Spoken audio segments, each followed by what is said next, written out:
বাংলাদেশের সরকার ডিসিশন নিছে আগের মতোই তারা পাসপোর্টে লিখে দিবে যে কোনো বাংলাদেশি মানুষ আর ইসরায়েলে আসতে পারবে না। তো শেখ হাসিনার সরকার কিন্তু 2020 সালে এটা রিমুভ করে দিছিল। 2020 সাল থেকে এই 2026 সাল পর্যন্ত যারা পাসপোর্ট পেয়েছেন সেই পাসপোর্টে কিন্তু ইসরায়েল ভিসা দিবে এবং আপনারা আসতে পারবেন, কিন্তু বাংলাদেশের আইনে ইসরায়েল ভিজিট করা নিষিদ্ধ, কারণ আইনতভাবে এখনো ইসরায়েলকে দেশ হিসেবে স্বীকৃতি দেয় নাই বাংলাদেশ। তো আমি জানি না কেন দেয় নাই। ইসরায়েলের পণ্য আমরা প্রতিনিয়ত খাচ্ছি, কোকা কোলা আরো অনেক পণ্য কিন্তু আমরা খাইতেছি, আমরা কিন্তু বয়কট করি না, কিন্তু তাকে দেশ হিসাবে গণ্য করব না। এবং ইসরায়েলে প্রচুর অনেক বড় একটা শ্রম বাজার আছে, যেখানে বাংলাদেশের মতো মধ্যম আয়ের দেশের মানুষ এসে ভালো টাকা ইনকাম করতে পারবে এবং ভালো লাইফ লিড করতে পারবে, কারণ এখানে কিন্তু কাজের সুযোগ সুবিধা অনেক বেশি, সেই সাথে বেতনও কিন্তু অনেক ভালো। ইন্ডিয়া, শ্রীলঙ্কা, নেপাল থেকে এসে কিন্তু অনেক মানুষ ভালো ভালো জব করতেছে এবং ভালো কাজ করতেছে। বাংলাদেশের মানুষও আসতে চায় এবং তারা এখানে কাজ করতে চায়, কারণ মিডল ইস্টের কোনো দেশে এত ভালো বেতন দেয় না যত বেতন আসলে ইসরায়েল দেয়।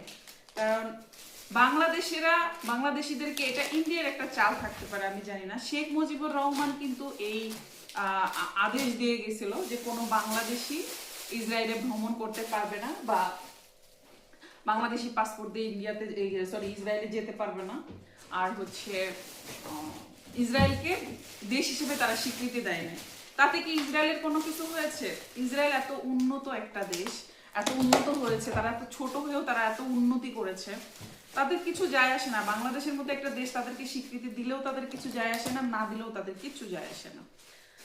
তবে বাংলাদেশেরই ক্ষতি। আমার এই ভিডিওতে অনেক মানুষের আগ্রহ যে আমরা ইসরায়েল যে কাজ করতে চাই, কারণ ইসরায়েলের সুযোগ সুবিধা সত্যি অনেক বেশি। আমার মনে হয় যে যারা ইউরোপে থাকে তাদের থেকেও, মানে যারা ইউরোপে বসবাস করে তাদের থেকেও ইসরায়েলের সুযোগ সুবিধা অনেক বেশি। যাই হোক, আমি অনেকেই বলেন যে আমি হচ্ছে আপনাদেরকে ইসরায়েল আসার জন্য প্রমোট করি, আমি নিজে আসছি না, এরকম না, আমি প্রমোট করি না, আমি আসছি, আমার ভালো লেগেছে বা আল্লাহ তাআলা আমার ভাগ্যে রাখছে। আর সবাই যেটা বলেন যে ইহুদিদের দেশ না, এখানে অনেক হাজার হাজার মুসলিম বাস করে। আমিও একজন মুসলিম এবং মুসলিম হিসেবেই এখানে আছি এবং বাস করছি বা করব। আর ইসরায়েলে কিন্তু আসার জন্য ধর্ম চেঞ্জের কোনো বিষয় নাই, ইসরায়েলের মানুষ এত খারাপ না। আর আপনারা যারা বলে থাকেন যে তারা ল্যান্ড আর মুসলমানদের কাছ থেকে জমি দখল